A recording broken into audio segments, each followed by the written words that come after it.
Bonjour à tous et à tous. Ravi de vous retrouver dans une nouvelle vidéo concernant l'étude de la fonction ln. Je vous propose aujourd'hui une fonction composée de deux parties. Je commence. Alors pour grand 1, soit j'ai la fonction définie par gx égale lnx moins x carré moins 1, étudier les variations de la fonction g. On déduit que pour tout x appartenant à R étoile plus, gx est strictement négatif. Donc on a, d'après les données, d de g, c'est l'ensemble, ou bien c'est l'intervalle 0, 0 plus l'infini. Ensuite, j'étudie les limites aux bornes de cet intervalle, c'est-à-dire aux bornes de dg. La limite quand x tend vers 0, à droite de 0, c'est ça, de gx. Elle est égale à la limite quand x tend vers 0 plus, on a gx et lnx moins x carré moins 1, ln x moins x carré moins 1, tout simplement, elle est égale à moins l'infini. Pourquoi? On a ici la limite quand x tend vers 0 plus de x carré, c'est 0. Et la limite quand x tend vers 0 plus de lnx, c'est une limite qui est usuelle. Elle est égale tout simplement à moins l'infini. Voilà. Autre limite, c'est la limite quand x tend vers plus l'infini. De gx. Ici, on a est égal à la limite quand x tend vers plus l'infini. Je remplace gx par son expression lnx moins x carré moins 1. Alors, la limite quand x tend vers plus l'infini de lnx, c'est plus l'infini. Et la limite quand x tend vers plus l'infini de x carré, c'est plus l'infini. Et ici, on a un moins. Alors, la limite quand x tend vers plus l'infini de moins x carré, c'est moins l'infini. On a plus l'infini, moins l'infini. Voilà. Ici, lnx, il va tendre, ou bien il tend vers plus l'infini. Et moins x carré, il tend vers moins l'infini. Donc, on aura une forme qui est indéterminée, fi.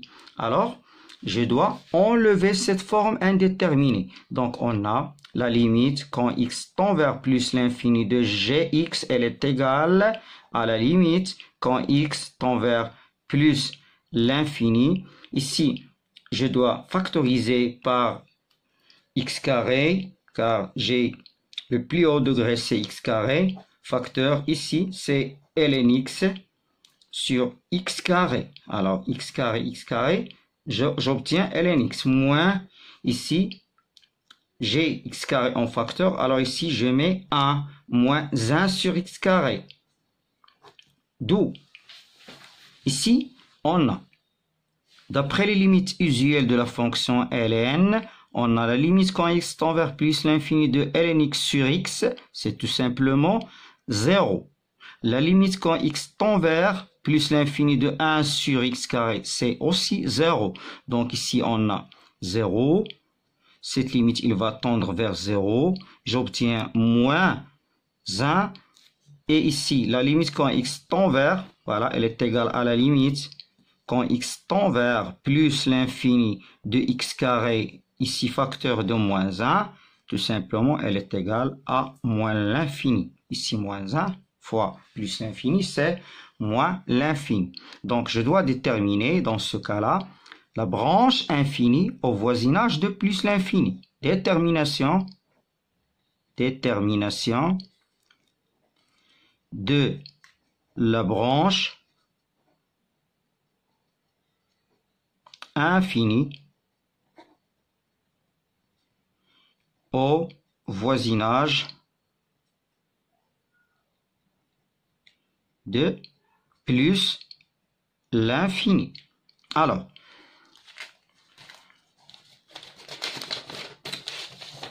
on a la limite quand x tend vers plus l'infini de gx sur x. Je remplace. Elle est égale à la limite quand x tend vers plus l'infini je remplace par l'expression de gx de ln x moins x carré moins 1 sur x. Elle est égale à la limite quand x tend vers plus l'infini, c'est-à-dire de ln x sur x, moins x carré sur x, c'est x, moins 1 sur x. Alors, elle est égale. La limite quand x tend vers plus l'infini de ln x sur x et tend vers 0, cette limite-là, quand x tend vers plus l'infini de moins x, il va tendre vers moins l'infini. Et ici, la limite quand x tend vers plus l'infini de moins 1 sur x, il va tendre vers 0.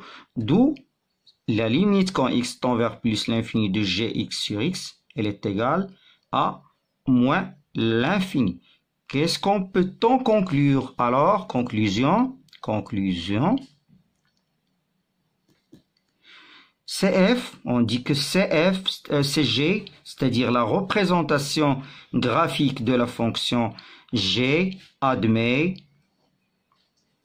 une branche parabolique de direction l'axe OY, c'est-à-dire l'axe des ordonnées au voisinage de plus l'infini, au voisinage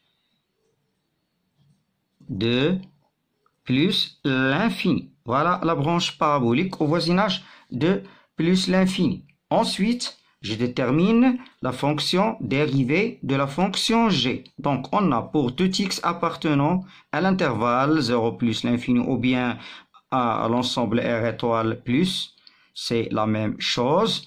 On a g' les x, elle est égale à ln x moins x carré moins 1 prime. Elle est égale aussi la fonction dérivée de la fonction ln x, c'est 1 sur x, moins la fonction dérivée de la fonction x carré, c'est 2x, et la fonction dérivée de 1, c'est-à-dire d'une fonction constante, c'est 0. Je mets, ou bien je rends au même dénominateur commun, c'est-à-dire le dénominateur commun, c'est x. Alors, elle est égale à 1 moins 2x carré sur x. Voilà. Donc, pour tout x appartenant à l'intervalle 0 plus l'infini, g' de x est égal à 1 moins 2x carré sur x.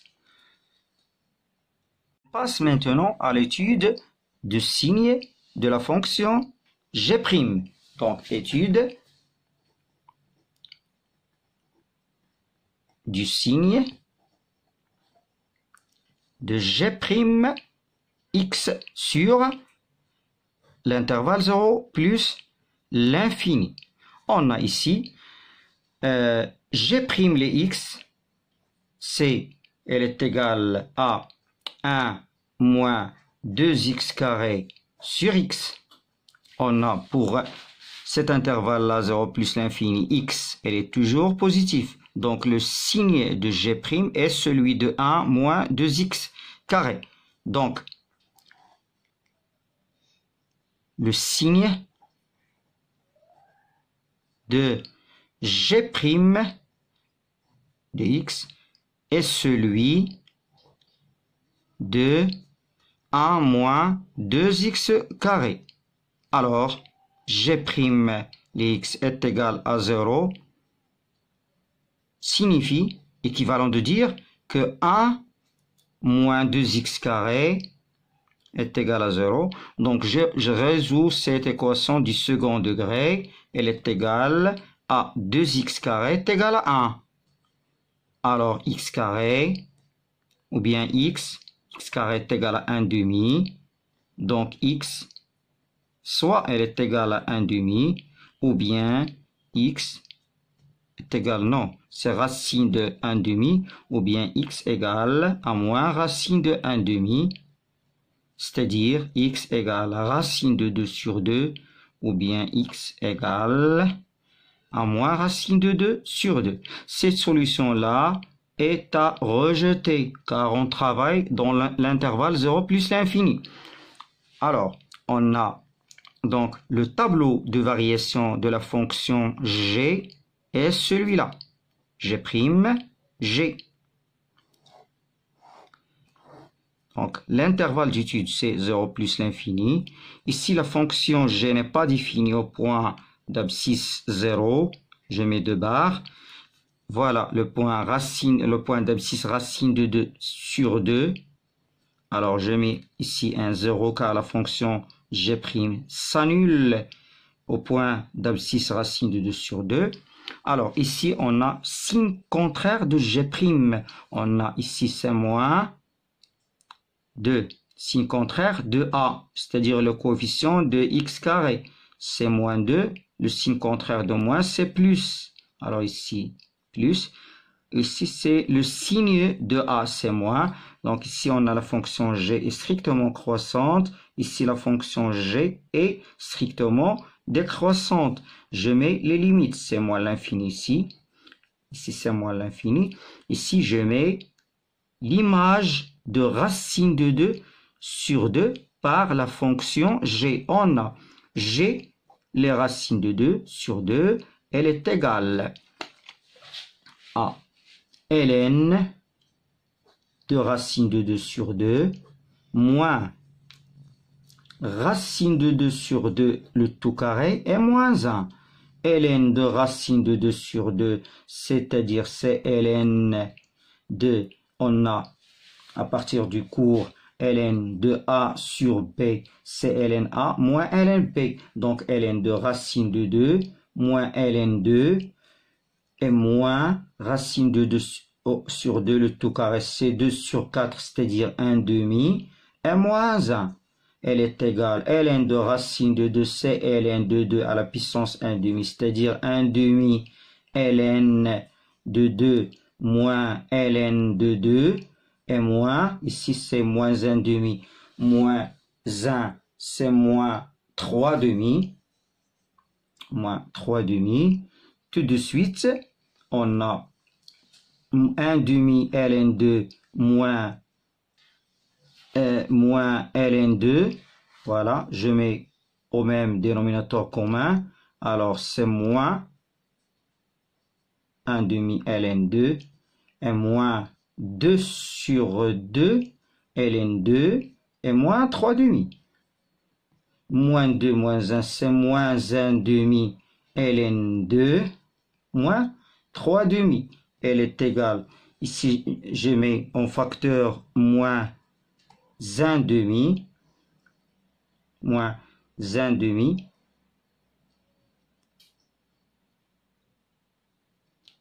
ln2 et plus 3. Voilà. Donc l'image de racine de 2 sur 2 par la fonction g, c'est moins 1 demi, facteur de ln2, je mets là, moins 1 demi, facteur de ln2 et plus 3. Voilà. D'après le tableau de variation de la fonction g, tableau de variation de g, le voilà ici, on constate. Première constatation, on constate que g de racine de 2 sur 2, elle est égale à moins 1 demi ln 2 plus 3. Cette valeur-là, eh bien, elle est négative. Alors, g, il admet une valeur qui est maximale absolue. Alors, g admet une valeur qui est maximale absolue au point d'abscisse racine de 2 sur 2. Au point d'abscisse racine de 2 sur 2 qui est, c'est-à-dire cette valeur-là qui est moins 1 demi ln 2 plus 3. Alors, G pour tout x élément de l'intervalle 0 plus l'infini, Gx, elle est, voilà, les valeurs que va prendre Gx, ils sont inférieurs ou égales à G, les racines de 2 sur 2. C'est-à-dire, Gx est inférieur ou égal à G de racine de 2 sur 2. Et puisque G, cette valeur-là, G racine de 2 sur 2, elle est négative, alors Gx, je peux dire que Gx est strictement négatif pour tout élément de l'intervalle 0 plus l'infini. Voilà. Alors, la conclusion. Je passe à la deuxième partie de notre problème. C'est grand 2.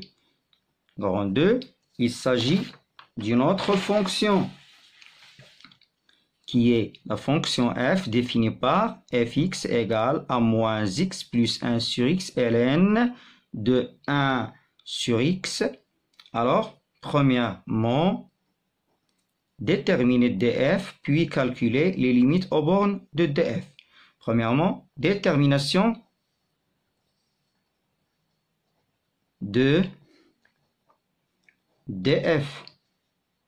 On a x, un élément de df, équivalent de dire que 1 sur x, elle est strictement positif.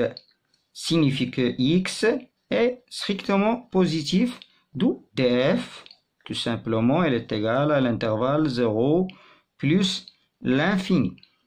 Je passe aux limites aux bornes. La limite quand x tend vers 0 à droite ou bien à droite de 0 de la fonction fx, elle est égale à la limite quand x tend vers 0 plus de la fonction f, c'est moins x, plus 1 sur x ln de 1 sur x. Alors, la limite quand x tend vers 0 plus, c'est tout simplement, on a ici, la limite quand x tend vers 0 plus de x, c'est 0. Ici, on a la limite quand x tend vers 0 plus de 1 sur x, c'est plus l'infini. Attention, je mets ici une flèche. C'est mieux que de mettre égal. La limite quand x tend vers 0 plus, ici, 1 sur 0 plus, c'est plus l'infini. Ln de plus l'infini, c'est plus l'infini. Donc ici, c'est la limite de cette expression-là, il tend vers plus l'infini. Alors, la limite quand x tend vers plus l'infini de fx, c'est plus l'infini. Autre limite, c'est la limite quand x tend vers plus l'infini de fx. Elle est égale à la limite quand x tend vers plus l'infini. Je mets l'expression de la fonction f moins x plus 1 sur x ln de 1 sur x. Ici, j'ai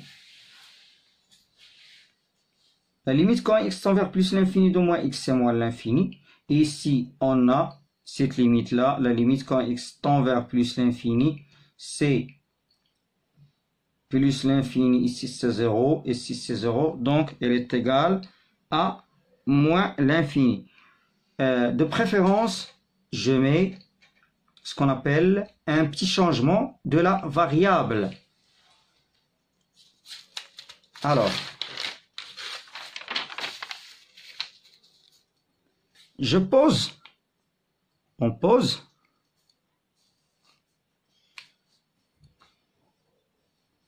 Voilà. C'est 1 sur x, petit x, est égal à grand X. Alors, si on a petit x, il tend vers plus l'infini. X, il va tendre vers plus l'infini. D'où grand X, dans notre cas, il tend vers 0 plus. Voilà. 1 sur petit x, x tend vers plus l'infini, alors grand X, il tend vers 0 plus. D'où notre limite devient comme ça. On a la limite quand x tend vers plus l'infini de moins x plus 1 sur petit x ln 1 sur petit x. Après changement, cette limite deviendra la limite quand grand X tend vers 0 plus de moins 1 sur grand X, car ici j'ai une proportionnalité, 1 sur grand X est égal à petit x. Donc plus 1 sur petit x, elle est égale à grand X, ln de grand X. Parfait. Ici, j'ai une limite qui est usuelle. La limite quand x tend vers 0 plus de x ln x, elle est égale tout simplement à 0. Cette limite-là, elle va tendre vers 0. Ici, la limite quand grand X tend vers 0 plus de moins 1 sur grand X, elle va tendre vers moins l'infini. D'où la limite quand X tend vers plus l'infini de fx, elle est égale à moins l'infini. Je passe à la question petit 2. Petit 2, calculer f' de x, puis dresser le tableau de variation de f. Donc, on a pour tout x élément de l'intervalle 0 plus l'infini, on a f' de x, elle est égale moins x plus 1 sur x ln 1 sur x. Ici, je dois faire très attention ici. J'ai produit de deux fonctions qui sont dérivables sur 0 plus l'infini. Alors, premièrement, la dérivée de la fonction x c'est 1, donc moins 1 plus. Je mets une parenthèse, ici c'est mieux, ou bien un crochet. Donc, j'ai un petit rappel ici, uv de fonctions qui sont dérivables, uv', elle est égale à u'v plus uv'.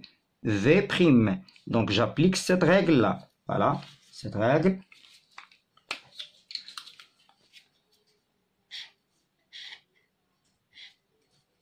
Alors, ici, c'est la fonction u. Ici, c'est la fonction qui est v.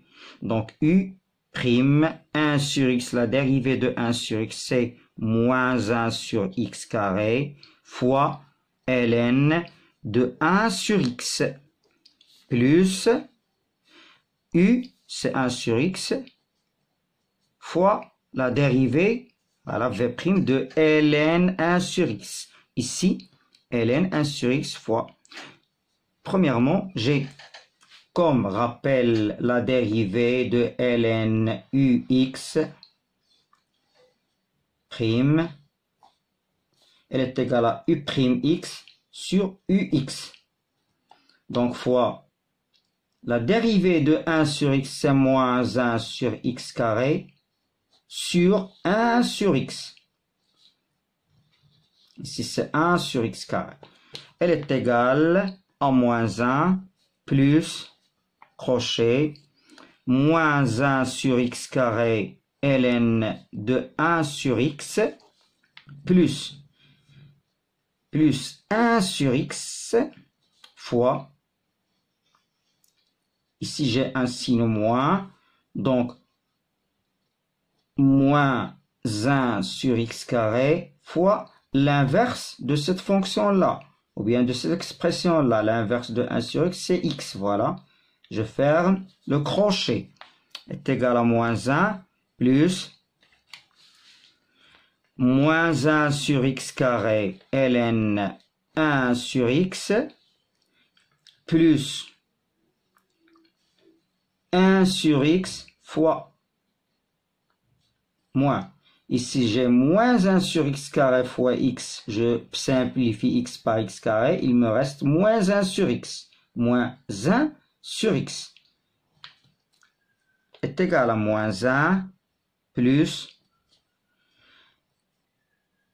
moins 1 sur x carré ln 1 sur x moins 1 sur x carré.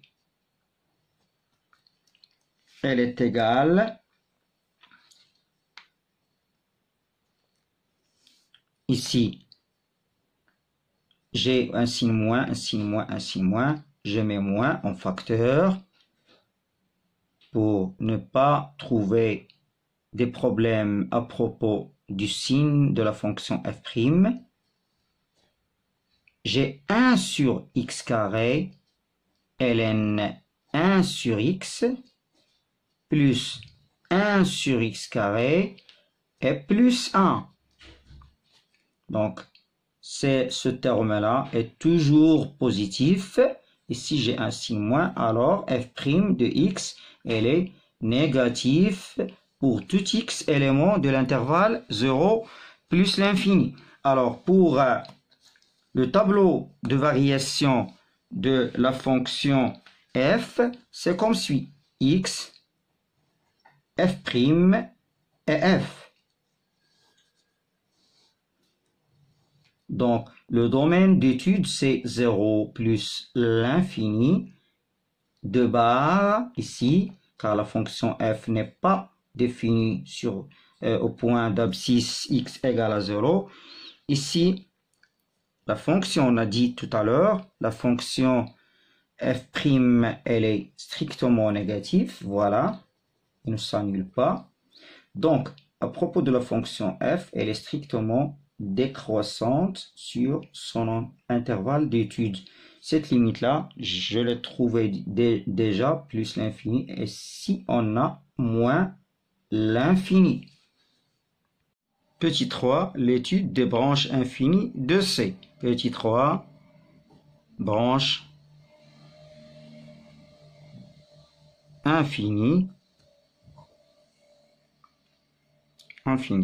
D'après le tableau de variation de la fonction f, je constate ici que la limite quand x tend vers 0 à droite, elle est égale à plus l'infini. Donc, la droite d'équation, attention, c'est pas y, x, voilà, égale à 0, est une asymptote verticale AC. F. Deuxième branche. Ici, j'ai la limite quand x tend vers plus l'infini. Elle est égale à moins l'infini. Donc, je suis obligé de calculer la limite quand x tend vers plus l'infini de fx sur x. Donc, la limite quand x tend vers plus l'infini de fx sur x, elle est égale à la limite quand x tend vers plus l'infini de fx, fx, c'est moins x,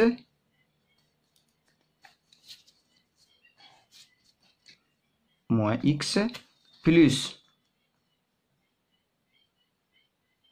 ln 1 sur x, le tout sur x. Donc, elle est égale à la limite quand x tend vers plus l'infini, moins x sur x, plus 1 sur x, c'est 1 sur x carré de ln 1 sur x est égal à la limite quand x tend vers plus l'infini, moins x sur x c'est moins 1, et ici j'ai 1 sur x plus 1 sur x facteur de 1 sur x ln 1 sur x, afin de trouver une limite qui est usuelle, c'est-à-dire donnée dans notre cours. Elle est égale à la limite quand x tend vers plus l'infini de moins 1 plus 1 sur x, c'est-à-dire 1 sur x, facteur de 1 sur x ln de 1 sur x, elle est égale, cette limite-là, à 0. Pourquoi? Ici, cette limite-là, elle est égale à 0. La limite quand x tend vers plus l'infini de 1 sur x ln 1 sur x, elle tend vers 0. Cette limite-là, quand x tend vers plus l'infini, elle tend vers 0. Donc, cette quantité-là, il tend vers 0. Alors, cette limite-là, tout simplement, elle est égale à moins 1. Donc, voilà notre petit a qui est différent, petit a, c'est moins 1, différent de 0. Alors, on a affaire à calculer la limite quand x tend vers plus l'infini de fx moins ax, c'est-à-dire fx moins 1, x, c'est-à-dire moins x, moins 1x, c'est moins x. Elle est égale, après simplification, limite quand x tend vers plus l'infini. Ici, on a moins x et plus x, c'est 0. Il me reste la limite quand x tend vers plus l'infini de 1 sur x, ln de 1 sur x. 1 sur x, ln de 1 sur x. Voilà. Cette limite-là, elle est égale tout simplement à 0. Alors, je peux conclure que la droite d'équation y est égale à moins x, c'est-à-dire ax et moins x, est une asymptote oblique à CF au voisinage de plus l'infini, au voisinage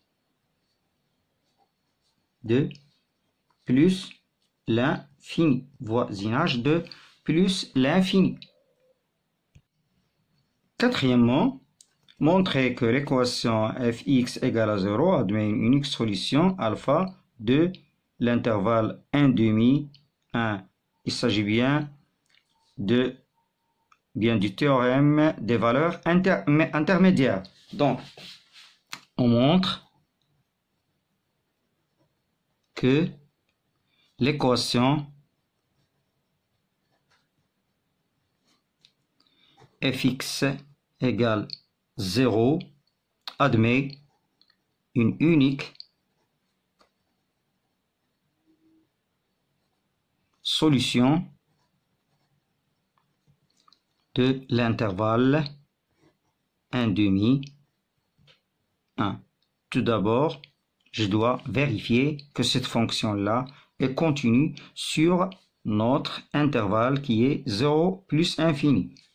On a f et somme de deux fonctions qui sont continues sur leur domaine de définition. Moins x est une fonction polynôme. Ici, j'ai produit de deux fonctions qui sont continues sur 0 plus l'infini. Alors, fx est une fonction. Alors, f est continue sur 0 plus l'infini. Voilà l'étude de la continuité de f sur son domaine de définition. Et on a pour toutes x éléments de l'intervalle 0 plus l'infini, on a f' les x, elle est égale à moins 1 sur x carré ln 1 sur x plus 1 sur x carré, j'ai trouvé précédemment, plus 1, elle est strictement négative. C'est-à-dire que f est strictement, attention, strictement décroissante sur 0 plus l'infini. Strictement décroissante sur 0 plus l'infini, et l'image de l'intervalle 0 plus l'infini par la fonction f, elle est égale tout simplement, comme on le suit que la fonction f est décroissante, alors ici j'inverse les bornes, la limite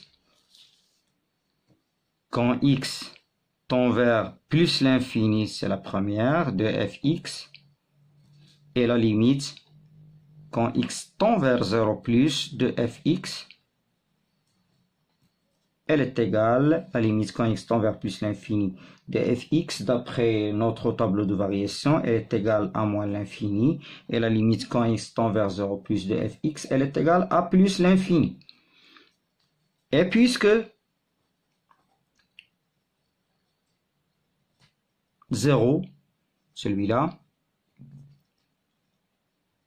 appartient à l'image de cet intervalle-là, c'est-à-dire de 0 plus l'infini, alors l'équation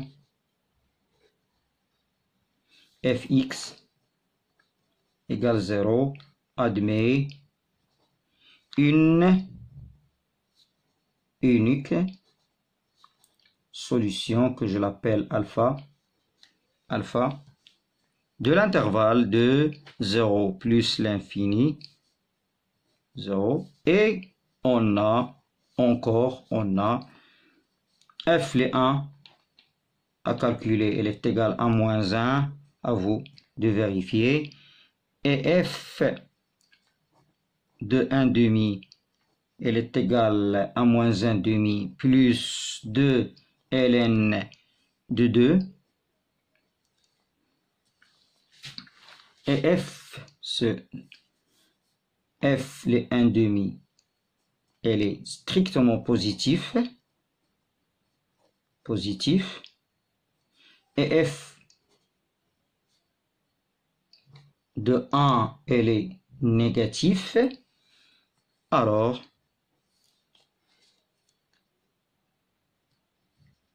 f les 1 demi fois f les 1 à négatif, d'où, d'après le théorème des valeurs intermédiaires, l'équation fx égale à 0 admet une unique solution alpha qui est comprise entre 1 demi et 1.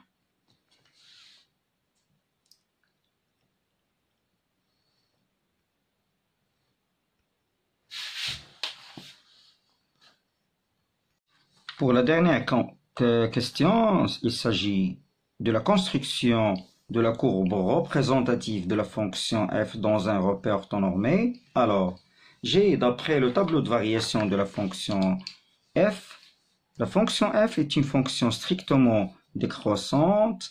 J'ai ici la droite d'équation x égale à 0 est une asymptote qui est verticale.